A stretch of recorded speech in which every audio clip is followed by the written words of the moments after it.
ఇప్పుడే నాకు కొంతమంది మిత్రులు చిట్టి రాసి పంపించారు. మరి ఇంత పెద్ద శ్రావ్య పెడితే మరి క్యూ న్యూస్ ఛానల్ ఇక్కడ రాలేదు. మరి మల్లన్న కాంగ్రెస్ పార్టీలో ఎమ్మెల్సీ అవ్వడం అది okay, but Q news channel ఇది ఎందుకు కవర్ చేయలేదో చెప్పాలి. ఎందుకంటే క్యూ న్యూస్ ఛానల్ కానీ, తొలి వెలుగు రఘు ఛానల్ కానీ ప్రజల డబ్బులతో, మన తొలి వెలుగు ప్రజల డబ్బులతో వచ్చిన ఛానల్స్, మరి అది ఎందుకు కవర్ చేయట్లేదు కూడా చెప్పాల్సి ఉంటుంది. ఇప్పుడు ప్రజలు డబ్బులు ఇస్తే పెట్టిన ఛానల్స్ ఉద్యోగకారులందరూ లైవ్ పెట్టి డిలీట్ అయిందంటారు. మరి మన తొలి వెలుగు రఘు కూడా మరి ఎందుకు చెప్పాలి. ఒకటే గుర్తుపెట్టుకోండి, మిగతా యూట్యూబ్ ఛానల్స్ వేరు, క్యూ న్యూస్ కానీ, మన తొలి వెలుగు రఘు కానీ కొన్ని ఛానల్స్ ప్రజల డబ్బులతో పెట్టిన ఛానల్, ప్రజల ఛానల్. అలాంటి 20 సంవత్సరాలు బక్కా జడ్సన్ అన్న కానీ, పృథ్వీ అన్న కానీ, పాషమాదిగిరి అన్న కానీ, పౌర సమాజం మొత్తం మీకు ఎందుకు ఎంకరేజ్ చేశారంటే మీరు ఏ పార్టీలో ఉండరు, ప్రజల పక్షాన్ని ఉంటారని చెప్తున్నారు. కాబట్టి ఇప్పుడు కొన్ని party channels pink colour, yellow colour, media colour, red colour అని తెలుసు, కానీ మేము ప్రజల పక్షాన్ని ఉంటాం, ప్రశ్నించే గొంతుకలు అని చెప్తున్న ఛానల్స్ ఇలాంటి టైంలో రాకపోతే మీరు కూడా ఎవరికైనా అమ్ముడు పోయిర్రా, లేకపోతే మీకు ఏమైనా ఇబ్బంది ఉండి రాలేదా? కొన్ని ఛానల్స్ ఈ న్యూస్ కవర్ చేసి మళ్ళీ ఎడిట్ చేసి డిలీట్ చేసినాయట. కాబట్టి ఎవరు తప్పు చేసినా తప్పే, అది నేను తప్పు చేసినా, రఘు తప్పు చేసినా, మల్లన్న తప్పు చేసినా, శ్రావ్య తప్పు చేసినా. కాబట్టి మనల్ని కూడా ప్రశ్నించేటోళ్ళు ఉంటారు. మనం ఒక వేలు బయటకు చూపిస్తే 4 వేలు మనకు చూస్తాయి. తొలి వెలుగు రఘు మరి మీడియా ఎందుకు కవర్ చేయలేదు? మొన్న ఒక 1 వీక్ బ్యాక్, ఒక 3-4 డేస్ బ్యాక్ వేరే వాళ్ళు పెట్టారు, దానికి కొంతమంది రాలేదు. యూట్యూబ్ ఛానల్స్లో కూడా కొన్ని పార్టీలకు సపోర్ట్ చేసే ఛానల్స్, కొన్ని సిద్ధాంతాలకు సపోర్ట్ చేసే ఛానల్స్ కాదు. ఇప్పుడు కపర ప్రసాద్ అన్న కానీ, పృథ్వీ అన్న కానీ, మేమంతా కూడా జర్నలిజంలో ఇప్పుడు వార్త చెప్పేటప్పుడు నిజంగా చెప్పాలి, వ్యాఖ్యానము విశ్లేషణ చేసేటప్పుడు ఎవరి ఐడియాలజీ వాళ్ళకు ఉండొచ్చు. కానీ ఇక్కడ జర్నలిస్టుల కోసం జరుగుతున్న మీటింగ్కి ప్రశ్నించే గొంతుకులుగా మేముంటూ ప్రజల పక్షాన ఉంటామని చెప్తున్న వీళ్ళు కూడా రాకపోతే, ప్రజల పైసలతో పెట్టిన ఛానల్లో ఖచ్చితంగా మీద సోషల్ ఆడిటింగ్ కూడా అడుగుతారు రేపు. మరి మీరు ప్రజల పక్షాన్ని ఎలా వాడుకుంటే ఇప్పుడు ప్రజల డబ్బులతోటి మా అందరి 20 సంవత్సరాల 30 సంవత్సరాల కంటెంట్ మీకు కొన్ని కోట్ల రూపాయల విలువైన కంటెంట్ ఇచ్చినాం. మా క్రెడిబిలిటీ, మీరంతా తెలంగాణ ఉద్యమంలో ఎక్కడ లేరు, ప్రజా జీవితంలో లేరు, మీరు ప్రశ్నిస్తున్నారు నిజాయితీగా అని చెప్పి పాషమాదిగిరి అన్న కానీ, పృథ్వీ అన్న కానీ, గాదన్న అన్న కానీ మేమంతా కూడా మీకు ఎందుకు ఇచ్చినాం, వేరే ఛానళ్ళకి ఇవ్వకుండా మీరు నిజాయితీగా ఉంటారని.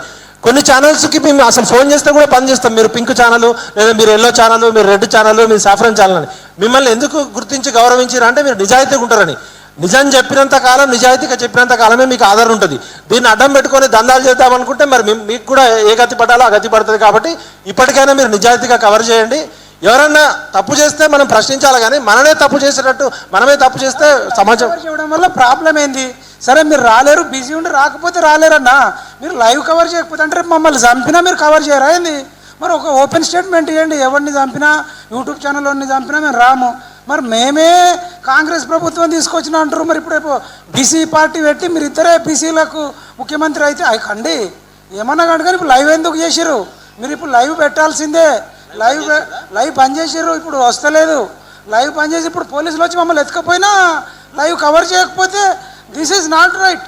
మీరు చెప్పండి, రీజన్ ఏందో కరెక్ట్ చెప్పాలి, లేకపోతే మనం ప్రశ్నించేటోళ్ళము ఇట్లా చేస్తే కరెక్ట్ ఉండదని చెప్తున్నాం. దీని మీద, ఈ టాపిక్ మీద ఇప్పటికే జీటీవీ వాళ్ళు ఒక చర్చ పెట్టారు. మొన్న తెలంగాణ ఆన్లైన్ జర్నలిస్ట్ వాళ్ళు కూడా ఒక చర్చ పెట్టారు. అంటే ఇప్పుడు సీఎం గారు ఏం మాట్లాడారు అనేది ఒకటి రాజకీయ కారణాలు పక్కకు పెడితే, అసలు మనం జర్నలిస్టులుగా ఈరోజు ఎదుర్కొంటున్న సవాల్ ఏంటి, ఆన్లైన్ మీడియా భవిష్యత్తు ఎట్లా ఉండబోతుంది, మనం ఎక్కడ తప్పు చేయకుండా ఎట్లా ఉండాలనేది ఇప్పుడు గొంగట్లో కూర్చొని ఎంటికలు ఎదుర్కొంటున్న సమాజంలో ఎవరో రాజకీయ నాయకులు, ఎవరు జర్నలిస్టులు, ఏది వార్త అని చెప్పే బదులు మనకి మనమే ఒక స్వీయ నియంత్రణ, సెల్ఫ్ అంబుడ్స్మెంట్ సిస్టమ్ పెట్టుకోవాల్సిన అవసరం ఉంది. ఆ దిశగా ఇప్పుడు ఈ చర్చ ఇక్కడికి తక్కువ మంది రావచ్చు, కానీ ఈ మన ఛానల్స్ ద్వారా జనంలో విస్తృతంగా చర్చ జరగాలి.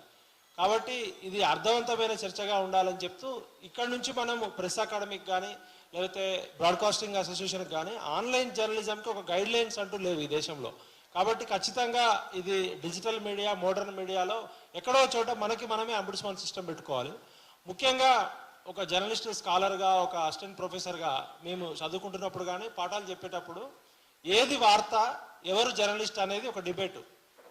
అప్పుడు మా పుస్తకాల్లో చదివేటప్పుడు మనిషి కుక్కను గరిస్తే వార్త, కుక్క మనిషిని గరిస్తే వార్త కాదు అన్నారు.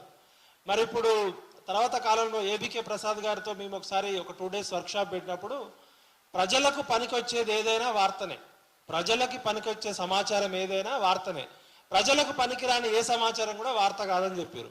మరి ఎవరు జర్నలిస్టు, ఎవరు రిపోర్టరు, ఎవరు కరెస్పాండెంటు, ఎవరు స్ట్రింగరు అని రకరకాల ప్రశ్నలు వచ్చినప్పుడు ప్రజలకి సమాచారం చేరవేసే ఎవరైనా కూడా అది జర్నలిజం కిందకే వస్తుంది. నిజం చెప్పడమే ఇజం, అదే జర్నలిజం అని చెప్పారు. అయితే ఇది ఇప్పుడు డాక్టర్ ఒక వృత్తి, లాయర్ ఒక వృత్తి, మిగతా వృత్తిలాగా ఇది కూడా ఒక ప్రొఫెషన్ అని మనం స్వీకరించినప్పుడు ప్రొఫెషనల్ కోడ్ ఆఫ్ కండక్ట్ అనేది అవసరం. ప్రతి వృత్తికి కూడా కొన్ని నైతిక నియమావళి ఉంటుంది, కొంత కోడ్ ఆఫ్ కాండక్ట్ ఉంటుంది. కాబట్టి ఒక కేసీఆర్, ఒక రేవంత్ రెడ్డో, ఒక మోడీ గారో ఎవరో వచ్చి ప్రెస్కి రూల్స్ రెగ్యులేషన్స్ పెట్టలేరు. కానీ మనకి మనమే పెట్టుకోవాల్సిన అవసరం ఏర్పడ్డది. లేకపోతే మన వృత్తిని మనమే కించపరుచుకున్నట్టు ఉంటుంది. ఇలా ప్రధానంగా యూట్యూబ్లో కానీ సోషల్ మీడియాలో కానీ ఎదురవుతున్న పెద్ద సవాల్ ఏంటంటే క్రెడిబిలిటీ. అది యూట్యూబ్లో వచ్చింది, అది ఫేక్ న్యూస్ అంటున్నారు. మరి న్యూస్ అంటేనే ఖచ్చితమైనది, న్యూస్ అంటేనే నిజం అనేది. మరి ఒకసారి అది నిజమైన వార్త అయినప్పుడు ఫేక్ న్యూస్ అంటూ ఉండదు. ఇప్పుడు మనం యూట్యూబ్లో చెప్పినామా, వాట్సాప్లో చెప్పినామా, ట్విట్టర్లో చెప్పినామా, లేకపోతే పేపర్లో చెప్పినామా, రేడియోలో చెప్పినామా అనేది కాదు. మనం చెప్పేది నిజమా కాదా, మనం చెప్పేదానికి ఖచ్చితత్వం ఉందా అనేది కొలబద్దా. మరి రేవంత్ రెడ్డి గారు ఇదే యూట్యూబ్ని బేస్ చేసుకొని, ఇదే సోషల్ మీడియాని బేస్ చేసుకొని ముఖ్యమంత్రిగా ఆయనని కేసీఆర్ ఆయన ఇంటి మీద పడి దాడి చేసినప్పుడు ఏ మెయిన్ స్ట్రీమ్ మీడియా కూడా సపోర్ట్ చేయలే. ఇదే ఓకే టీవీ శ్రావ్య గారు కావచ్చు, మైపాల్ కావచ్చు, మన తొలి వెలుగు కావచ్చు, క్యూ న్యూస్ కావచ్చు, వీళ్ళు సపోర్ట్ చేశారు. అప్పుడేమో ఈయనకి గొట్టంగాళ్ళుగా కనపడలే, ఇప్పుడేమో ఆ గొట్టంగాళ్ళు ఈ గొట్టంగాళ్ళు అని పెడుతున్నారు. ఇలా కేసీఆర్ గారు కూడా గతంలో ఇది సోషల్ మీడియా కాదు, యాంటీ సోషల్ మీడియా అని చెప్పారు. అంటే పాలకులకి ఎవరికైనా కూడా ప్రశ్నించేటోళ్ళు ఎవరైనా కూడా జర్నలిస్టులు కనపడరు. భజన చేసేటోళ్ళే జర్నలిస్టులు కనపడతారు. మరి అంటే వాళ్ళు ఇచ్చిన తాయిలాలు తీసుకొని వాళ్ళ బెనిఫిట్లు తీసుకొని భజన చేసేటోళ్ళే జర్నలిస్టులా? అసలు ఎవరు జర్నలిస్టులు ఎవరు? మరి మనం రేవంత్ రెడ్డి గారు మొన్న అన్నదానికి కౌంటర్గా ఎవరన్నా సోషల్ మీడియాలో పెడుతున్నారు. మరి ఎవరు రాజకీయ నాయకులు? పాస్పోర్ట్ బ్రోకర్లా, లేకపోతే రియల్ ఎస్టేట్ బ్రోకర్లా, లేకపోతే మర్డర్లు చేసిన వాళ్ళ, లేకపోతే 100 కోట్లు పెట్టి ఎంపీ టికెట్, 50 కోట్లు పెట్టి ఎమ్మెల్యే టికెట్ కొనుక్కున్న వాళ్ళ? మరి ఎవరు రాజకీయ నాయకులు అనేది చర్చ కూడా వస్తుంది కదా. యథా రాజా తదా ప్రజ. మీరు ప్రతిపక్షంలో ఉన్నప్పుడేమో ఇదే సోషల్ మీడియాను బేస్ చేసుకొని ఇప్పుడు రాజకీయ ప్రవర్చనకర్తలుగా మారిపోయారు. ఇప్పుడు రేవంత్ రెడ్డో, కేసీఆర్, ఎల్లయ్యో మల్లయ్యో మనకి విలువలు నేర్పే పరిస్థితి వస్తే అది మంచిది కాదు. కాబట్టి మన వ్యవస్థలో కొన్ని తప్పులు ఏ వ్యవస్థలోనే ఉంటాయి. ఇవాళ ఆన్లైన్ జర్నలిజం గురించి మాట్లాడుతున్నాం. అసలు ఆన్లైన్ అనేది ఇవాళ ఇన్విటబుల్. బ్యాంకింగ్ సిస్టమ్ మొత్తం ఆన్లైన్లోకి రావడం వల్ల మనకి ఎన్ని రకాల ఉపయోగాలు ఉన్నాయో కొన్ని రకాల ఇబ్బందులు కూడా ఎదురవుతున్నాయి. మరి అట్లని చెప్పి ఆన్లైన్ బ్యాంకింగ్ తీసేయలేం కదా. అదేవిధంగా రోబోటిక్ సర్జరీ వచ్చింది. డాక్టర్లు కూడా సర్జరీ చేయలేని దశలో రోబోట్స్ అద్భుతంగా సర్జరీ చేస్తున్నాయి. ఇవాళ నిలగాక మొన్న ఆర్టిఫిషియల్ ఇంటెలిజెన్స్, మిషన్ లెర్నింగ్ అని ఒక ఇంటర్నేషనల్ సెమినార్ పెట్టుకొని ప్రపంచం అంతా టెక్నాలజీ వైపు అడుగులేస్తుందని చెప్తూ అదే ముఖ్యమంత్రి గారు ఆన్లైన్లో జర్నలిజం ఉండొద్దు, సోషల్ మీడియా ఉండొద్దు అంటున్నారు. ఇలా పత్రికలకు ఉండే విశ్వసనీయత ఏంటనేది గతంలో శ్రీశ్రీ గారు చెప్పారు. పెట్టుబడికి కట్టుకథలకు పుట్టిన విషపత్రికలు ఈ పత్రికలు అని చెప్పి జనంలో ఆదరణ ఉంటే ఆటోమేటిక్గా అది నిలబడుతుంది. ఇలా చాలా పత్రికలు మూతపడుతున్నాయి, చాలా మంది పేపర్ చదవడం బంద్ చేస్తున్నారు. ఇంకోటి yellow media, blue media, pink media వచ్చేసింది. అంటే మెయిన్ స్ట్రీమ్లో వస్తే వార్త, సోషల్ మీడియాలో వస్తే వార్త కాదా? దానిలో నిజం ఉంటే అది వార్త అవుతుంది. కాబట్టి మనము ప్రెస్ అకాడమీ గైడ్లైన్స్ కానీ, నేషనల్ బ్రాడ్కాస్టింగ్ అసోసియేషన్ గైడ్లైన్స్ కానీ, ఎడిటర్ గిల్డ్స్ గైడ్లైన్స్ తీసుకొని మనమే ఇప్పుడు కప్పర ప్రసాద్ గారు సీనియర్ జర్నలిస్టు, పృథ్వన్న ఛానల్ నడిపారు తెలంగాణ న్యూస్ నెట్వర్క్ అని. అసలు నాకు తెలిసి ఒక్క అడ్వర్టైజ్మెంట్ కూడా తీసుకోవద్దు అని నడిపిన ఏకైక ఛానల్ భారతదేశంలో పృథ్వన్నదే. ఎందుకంటే అడ్వర్టైజ్మెంట్ ఇస్తా అన్నా కూడా మాకు వద్దు అడ్వర్టైజ్మెంట్లు, మీ దగ్గర అడ్వర్టైజ్మెంట్లు తీసుకుంటే మళ్ళీ మీకు బాగా ఊదాల్సి వస్తుందని చెప్పి ఏ ఛానల్ కూడా సాహసం చేయలేదు. మరి అంత నిజాయితీగా నిష్పక్షపాతంగా ఛానల్ పృథ్వన్నకి. అదేవిధంగా మైపాల్ ఒక ఉస్మానియా స్కాలర్గా వచ్చి సినిమా ఫీల్డ్లో సెలబ్రిటీలు చేసే అరాచకత్వాన్ని వాళ్ళేమో చీకోటి ప్రవీణ్ గారికి స్వాగతం అన్న, అదేవిధంగా అందరూ కూడా తక్కువ మంది వచ్చారు. నేను ఏమని చెప్తున్నా అంటే సెలబ్రిటీ హోదాలో ఉన్నప్పుడు వాళ్ళు సెలబ్రిటీలు కావడానికి ఇదే సోషల్ మీడియాను వాడుకున్నారు. ఒక రేవంత్ రెడ్డి అనే వ్యక్తి ఒక ఛానల్లో మాట్లాడుతూ ముఖ్యమంత్రి పదవి ఎట్లాంటి, ముఖ్యమంత్రి పదవి ఏముంది, గుంపు మేస్త్రి లాంటిది, అన్ని తెలవాల్సిన అవసరం లేదు, అందరికీ అన్ని గుంపు మేస్త్రి చేసే పని ముఖ్యమంత్రి చేశాడు అన్నారు. బాగుంది, ఆయన ఈగో లేకుండా ఒప్పుకున్నాడు. మరి అదే ఆయన గుంపు మేస్త్రి అని చెప్పినాక కొంతమంది ఈ గుంపు మేస్త్రి సీఎం గారని పెడితే గుంపు మేస్త్రి అక్కడంతా ఇక్కడంతా అంటుండు. ఇదే కేసీఆర్ గారు సోషల్ మీడియాని యాంటీ సోషల్ మీడియా అన్నాడు. సోషల్ మీడియా అంతా యాంటీ సోషల్ మీడియా, అసలు ఎవరా వీళ్ళు అన్నారు. మరి ఇప్పుడు ఇదే టీఆర్ఎస్ వాళ్ళు సపరేట్ ఛానల్స్ పెట్టి ఒక 10-15 ఛానల్స్ ఒకటే ఆఫీస్ నుంచి నడుస్తున్నాయి అనే విషయం మనందరికీ తెలుసు. గొంగట్లో కూర్చొని ఎంటికలు ఏరుకుంటారు రాజకీయ నాయకులు. అంటే వీళ్ళకి ప్రతిపక్షంలో ఉన్నప్పుడు సోషల్ మీడియా వారియర్సు, సోషల్ మీడియా అని గొప్పగా పొగిడిన వాళ్ళు, అధికార పక్షంలోకి వచ్చినాక ఆర్ట్యూబ్, యూట్యూబ్, ఏట్యూబ్ ఎవడు పడితే వాడు ఎక్కడికి పడితే అక్కడికి పోతున్నారని చెప్తున్నారు. అంటే వీళ్ళ బెడ్రూమ్లోకి ఏమన్నా పోయిర్రా, లేకపోతే వీళ్ళ ఫామ్ హౌస్లో ఏమన్నా గలీజ్ దందాలు చేస్తుంటే పోయిర్రా? ఎక్కడికి పోయిర్రు? వాళ్ళ సొంత ఊరికి రైతు రుణమాఫీ ఎంతమందికి వచ్చింది, ఎంతమందికి రాలేదని పేరు. ఒకవేళ వాళ్ళు ఏమైనా తప్పు చేస్తే వాళ్ళ మీద కేసులు పెట్టచ్చు. గతంలో కూడా నా మీద కేసులు పెట్టిరు, తీన్మార్మల మీద కేసులు పెట్టిరు, మైపాల్ యాదవ్ని అరెస్ట్ చేసిర్రు, మన ఆయన రఘుని కిడ్నాప్ చేసిర్రు. మరి అప్పుడు ఈ కాంగ్రెస్ వాళ్ళంతా కూడా అద్భుతంగా సోషల్ మీడియాకి అన్యాయం జరిగిందని ఇదే సోమాజిగూడ ప్రెస్ క్లబ్లో రౌండ్ టేబుల్ కాన్ఫరెన్స్లు పెట్టిరు. మరి ఇప్పుడు కాంగ్రెస్ పార్టీ ఈ 8 నెలల కాలంలో కాళేశ్వరం స్కామ్ ఏమైంది, లేకపోతే ఫోన్ ట్యాపింగ్ స్కామ్ ఏమైంది, కరెంటు స్కామ్ ఏమైంది అని అడిగితే వీళ్ళంతా కేసీఆర్కి అమ్ముడు పోయిండు. మొన్నటి దాకా విఠల్ కేసీఆర్ని తిట్టిండు, ఇప్పుడు కేసీఆర్ని పొగుడుతున్నాడు, కేసీఆర్ దగ్గర డబ్బులు తీసుకొని బాగా వదులుతున్నాడు అంటున్నారు. నాకు జరిగిన 3 ఎగ్జాంపుల్స్ మీకు చెప్తా. బండి సంజయ్ అనే వ్యక్తి నేను జైల్లో ఉన్నప్పుడు, ఆయనకి నాకు వ్యక్తిగత పరిచయం లేదు, ఆయన ఉద్యమకారుడిగా ఒక సింపతితోటి వచ్చి నన్ను విడిపించడంలో 2-3 సార్లు నాకు సహాయపడ్డాడు. ఇప్పుడు నేను బండి సంజయ్ దగ్గర ఒక 3 కోట్లు తీసుకున్నాను, ఒక సోషల్ మీడియా ఛానల్ పెట్టింది. అంటే అదేవిధంగా కేసీఆర్ని తిట్టినప్పుడు ఇదే రేవంత్ రెడ్డి విఠల్ మీద చేయి పడితే ఖబర్దార్ అని ఇదే సోమాజిగూడ ప్రెస్ క్లబ్లో సపోర్ట్ చేశారు. మరి ఇప్పుడు కాంగ్రెస్ పార్టీ తప్పులు చేస్తే విఠల్ కేసీఆర్కి అమ్ముడు. అంటే ఈ పాలక పక్షం ఎవరికి కూడా ప్రశ్న అనేది నిజాయితీగా నిర్భయంగా ఎవరేసినా కూడా వాళ్ళకి నచ్చదు. ప్రతిపక్షంలో ఉన్నప్పుడు వాళ్ళు గొప్పగా మాట్లాడతారు పత్రికా విలువల గురించి, లేకపోతే పత్రికా స్వేచ్ఛ గురించి. ఒకసారి అధికారంలోకి రాగానే ఇదే యూట్యూబ్ ఛానళ్లతో అధికారంలోకి వచ్చిన ఈ కాంగ్రెస్ పార్టీ ఈ 8 నెలల కాలంలో వాళ్ళు ఒక సర్వే చేసుకుంటే మనకి 8 నెలల కాలంలోనే వ్యతిరేకత స్టార్ట్ అయింది. ఈ వ్యతిరేకత నెరేటివ్ పర్సెప్షన్ మేనేజ్మెంట్ బిల్డ్ చేయడంలో ఓకే టీవీ శ్రావ్య కావచ్చు, మైపాల్ యాదవ్ కావచ్చు, XYZ channels, main stream channels అమ్ముడుపోతాయి. ఎందుకంటే ఒక మెయిన్ స్ట్రీమ్ పత్రిక నడపాలంటే కొన్ని 100 కోట్ల 1000 కోట్ల రూపాయల వ్యవహారం. ఇలా ఈ పెన్ను అనేది 10 రూపాయలకు తయారు చేస్తే 12 రూపాయలకు అమ్మాలి, కానీ పేపర్ 20 రూపాయలతో తయారు చేసి 5 రూపాయలకు అమ్మాలి. అంటే 15 రూపాయలు లాస్ ఎవడు ఇవ్వాలి? అడ్వర్టైజ్మెంట్ ఇవ్వాలి. 99% మెయిన్ స్ట్రీమ్ మీడియా మొత్తం కూడా గవర్నమెంట్ ఇచ్చే అడ్వర్టైజ్మెంట్ల మీదనే ఆధారపడుతుంది. కాబట్టి మెయిన్ స్ట్రీమ్ మీడియా అనేది ఆదరణ కోల్పోయింది. ఎందుకంటే సాక్షి పేపర్ అనేది ఓపెన్గా జగన్ కరపత్రిక అనేది అందరికీ తెలుసు, వాళ్ళు ఓపెన్గానే చెప్తున్నారు. ఇవాళ ఏ పేపర్ ఏ పార్టీది, ఏ పేపర్ ఏ కులానిది, ఏ ఛానల్ ఏ కులానిది, ఏ పార్టీది అనేది ఓపెన్గా ప్రజలకు కూడా తెలుసు. కాబట్టి పత్రికలను చదివేటోళ్ళ సంఖ్య తగ్గిపోయింది, శాటిలైట్ ఛానల్స్ చూసే వాళ్ళ సంఖ్య తగ్గిపోయింది. ఎందుకంటే క్రెడిబిలిటీ లేదు. కాబట్టి ప్రపంచవ్యాప్తంగా ఇవాళ వికీలీక్స్ అసాంజే అనేట ఆయన ఏమి ట్రైన్డ్ జర్నలిస్ట్ కాదు, ఆయన ఏమి మాలాగా జర్నలిజంలో PhD చేసిన వ్యక్తి కాదు, లేకపోతే మెయిన్ స్ట్రీమ్లో పనిచేసిన ఆయన కాదు. ఒక చిన్న వెబ్సైట్ పెట్టుకొని ప్రపంచవ్యాప్తంగా కొన్ని దేశాలు చిన్న దేశాలను ఎట్లా కంట్రోల్ చేస్తున్నాయి, ఈ రాజకీయ నాయకులు స్విస్ బ్యాంకులో ఎక్కడెక్కడ దాచుకున్నారని ఆయన పెడితే మొత్తం ప్రపంచంలో కొన్ని దేశాల ప్రభుత్వాలు పడిపోయాయి. మరి వికీలీక్స్ అసాంజే చేసింది జర్నలిజమా కాదా? అదేవిధంగా తెహల్కా తరుణ్ తేజ్పాల్ ఆయన ఒక వెబ్సైట్లో పెట్టుకొని ఒక స్టోరీ చేస్తే కేంద్ర ప్రభుత్వమే పడిపోయే పరిస్థితికి వచ్చింది. ఓకే టీవీ శ్రావ్య కంకర్ మాఫియా మీద ప్రాణాలకు తెగించి ఊపిరితిత్తులలో మొత్తం ఆ దుమ్ము తీసుకొని 3 రోజులు ఆ మాఫియాతో కొట్లాడినప్పుడు ఓకే టీవీ శ్రావ్య జర్నలిస్ట్ అని కనబడింది కాంగ్రెస్ వాళ్ళకి. మరి రేవంత్ రెడ్డి గారి కొడంగల్లో రేవంత్ రెడ్డి గారు కట్టుకున్న ఇల్లు ఆ రెడ్లకుంటనా అదేందమ్మా రెడ్లకుంట చెరువులో రెడ్డి గారి ఇల్లు అని ఒక న్యూస్ చేస్తే ఈమె మొత్తం TRSకి అమ్ముడుపోయింది, లేకపోతే BJPకి అమ్ముడుపోయింది. అంటే యథార్థవాది లోక విరోధి. యథార్థం చెప్పడం పేపర్ వాళ్ళకి ఎందుకు వాళ్ళు యథార్థం చెప్పారంటే, నేను ఇప్పుడు ఒక మెయిన్ స్ట్రీమ్ పత్రికలో పనిచేసిన అనుకో, నా యాజమాన్యమే అమ్ముడుపోతే నేను ఎంత గొప్ప స్టోరీ తెచ్చినా కూడా నాకు ఉండదు కదా. నా యాజమాన్యమే పాలకుల దగ్గర డబ్బా కొడుతూ భజన చేస్తున్నప్పుడు నా ఓనరు ఎడిటోరియల్ రాయట్లే, ప్రొపరేటోరియల్ రాస్తున్నాడు. ఇవాళ ఎడిటోరియల్స్ లేవు, ప్రొపరేటర్ ఏం చెప్తే అది రాసే పరిస్థితి ఏర్పడింది. నేను 15 శాటిలైట్ ఛానల్స్లో పనిచేసిన.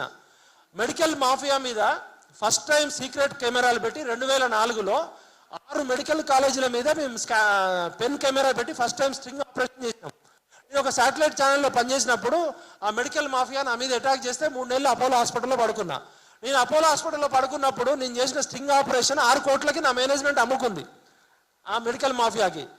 అంటే నేను ఎంత కష్టపడి పనిచేసినా నా మేనేజ్మెంటే మెయిన్ స్ట్రీమ్ పత్రిక కానీ ఓనర్ అమ్ముడుపోతే మెయిన్ స్ట్రీమ్ మీడియాకి విలువ లేదని చెప్పి చాలామంది, ఇప్పుడు కప్పర ప్రసాద్ అన్న మెయిన్ స్ట్రీమ్ మీడియాలో చాలా రోజులు పనిచేసిండు, నేను పనిచేసిన. ఇండిపెండెంట్ జర్నలిజం పెట్టుకుంటే ఇండిపెండెంట్ జర్నలిస్టులు ఇప్పుడు మైపాల్ యాదవ్నో ఓకే టీవీ శ్రావ్యనో కపర ప్రసాద్ అనే టీవీ ఛానల్లోనో ఇండివిజువల్గా ఉంటారు కాబట్టి గవర్నమెంట్ యాడ్స్ ఇవ్వరు, మనం కూడా ఆ రిస్క్ స్వీకరించి ప్రాణాలకు తెగించి పనిచేస్తున్నాం. మరి ఇలా కాంగ్రెస్ ప్రభుత్వం అధికారంలోకి రావడానికి ఒక మన తొలి వెలుగు రఘు కావచ్చు, క్యూ న్యూస్ మల్లన్న కావచ్చు, ఓకే టీవీ శ్రావ్య కావచ్చు, మైపాల్ యాదవ్ కావచ్చు, విఠల్ కావచ్చు, పాషం యాదగిరి కావచ్చు, పృథ్వన్న, మమ్మల్ని అందరినీ సోషల్ మీడియా యోధులు అని చెప్పి ఇదే కాంగ్రెస్ పార్టీ వాళ్ళు మాకు 20 మంది పేర్లు వేసి వీళ్ళ వల్లనే మేము అధికారంలోకి వచ్చినామని చెప్పారు. మరి 8 నెలల కాలంలో ఎందుకు ఓకే టీవీ శ్రావ్య నిజం మాట్లాడితే ఆమెకి పార్టీలు అంటగడుతున్నారంటే వాళ్ళ నిజాలు బయట పెట్టద్దు, మాకు భజన చేసి మాకు బాగా ఉదితే మీరు జర్నలిస్టులు. ఇవాళ దేశవ్యాప్తంగా ప్రపంచవ్యాప్తంగా అసలు జర్నలిజమే ప్రమాదంలో పడ్డది. మనం ఒక యూట్యూబర్సో మనం ఒక ఆన్లైన్ జర్నలిస్టో కాదు, ఫస్ట్ మనం జర్నలిస్టుమా కాదా అనేది మనం ప్రశ్నించుకోవాలి. మనం నిజం చెప్పినంత కాలం మనం జర్నలిస్టులమే. నిజమే జర్నలిజం, అదే ఇజం, అదే జర్నలిజం. ఎవరు జర్నలిస్ట్ అని చెప్పడానికి ఒక రేవంత్ రెడ్డి, ఒక కేసీఆర్, ఒక రాజకీయ నాయకులు డెఫినేషన్ ఇవ్వాల్సిన అవసరం లేదు. Press council of India guide lines ఉన్నాయి, ఎడిటర్ గిల్డ్స్ గైడ్ లైన్స్ ఉన్నాయి, national broadcasting association guide lines ఉన్నాయి. అదేవిధంగా వరల్డ్ వైడ్ బ్రిటిష్ BBC అనేది బ్రిటిష్ ప్రజల డబ్బులతో నడుస్తున్న సంస్థ. వాళ్ళకి ఈ సవాలు 50 ఏళ్ల క్రితం కూడా ఎదురైంది.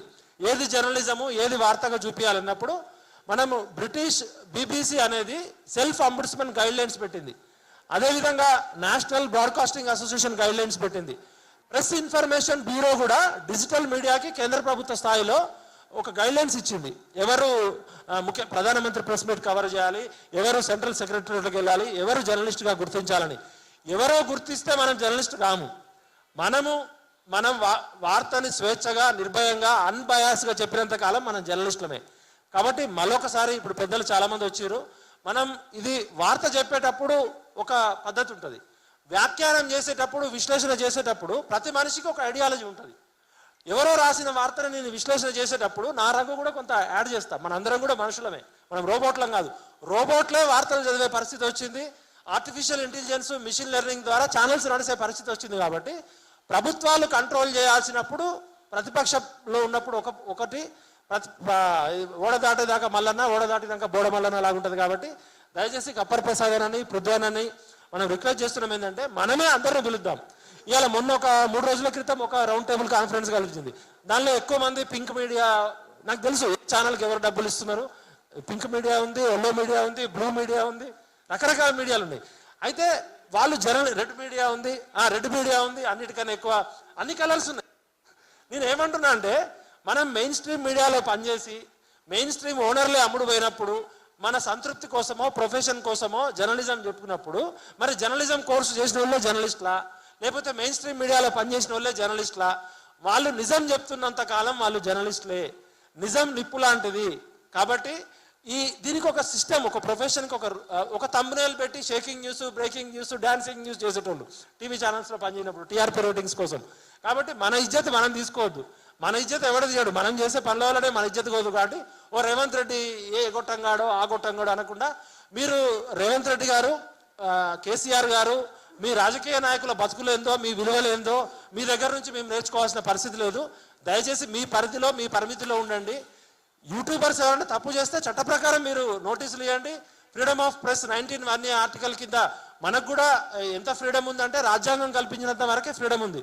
వ్యక్తిగత స్వేచ్ఛ పేరుతో మనము రీసెర్చ్ చేయకుండా, ప్రాపర్గా చేయకుండా పోతే కొన్నిసార్లు తప్పులు జరగచ్చు. తప్పు జరిగినప్పుడు మనం రిజైండర్ ఇచ్చే సంస్కృతి ఉంటుంది. కాబట్టి వ్యక్తిగత రంధ్రాన్వేషణ చేస్తూ ఒక పార్టీకి బయాస్గా ఉంటే ఆటోమేటిక్గా అవతల వాళ్ళు మనకి ముద్రేసే ప్రమాదం ఉంది. కాబట్టి భజన చేసేటోడు ఎవడు జర్నలిస్ట్ కాదు, నిజం చెప్పే ప్రతి ఒక్కడు జర్నలిస్టే. దానికి మనం ఒక కోడ్ ఆఫ్ కండక్ట్, ఒక నైతిక నియమావళి. ఎందుకంటే జర్నలిజానికి సామాజిక బాధ్యత ఉంది. సమాజంలో ఉన్న ప్రజలు ఇవాళ సోషల్ మీడియాను ఎందుకు ఆదరిస్తున్నారంటే నిజం తెలుసుకోవాలంటే పేపర్లన్నీ కూడా కులపత్రికలు, గులపత్రికలు, విషపత్రికలు అయినాయని శ్రీశ్రీ గారే చెప్పారు. టీవీ ఛానల్స్ అన్ని షేకింగ్ న్యూస్లు, బ్రేకింగ్ న్యూస్లు, డాన్సింగ్ న్యూస్లు అని ప్రజలే చెప్తున్నారు. ఇవాళ సోషల్ మీడియా మీద ఎందుకు ప్రభుత్వాలు కానీ పాలకులు కానీ పడుతున్నారంటే ఇవాళ మొబైల్ ఫోన్లో డెమోక్రసీలో మీడియా అనేది ఫ్రీడమ్ ఆఫ్ పర్స్ అయిపోయినప్పుడు ఫ్రీడమ్ ఆఫ్ ప్రెస్ అనేది సోషల్ మీడియా ద్వారా ఉంది. కాబట్టి ఈ సోషల్ మీడియాలోనే ఇప్పుడు మోడీ గారికి 30 కోట్ల మంది ఫాలోవర్స్ ఉన్నారు. రేవంత్ రెడ్డి గారికి ఒక సోషల్ మీడియా టీం ఉంది. ఈ రాజకీయ నాయకులు కదిలితే ఒక కెమెరా, కారులో దిగే దగ్గర నుంచి వాళ్ళు చేసే ప్రతి దగ్గర నుంచి. నిన్నగాక మొన్న ఒక నాయకుడు ఇవాళ పొద్దున ఈనాడు పేపర్లో చూసిన ఒక నాయకుడు ఊడడానికి పోతున్నాడట ఒక దగ్గర. ఊడడానికి పోయేటప్పుడు అక్కడ చెత్త లేదట.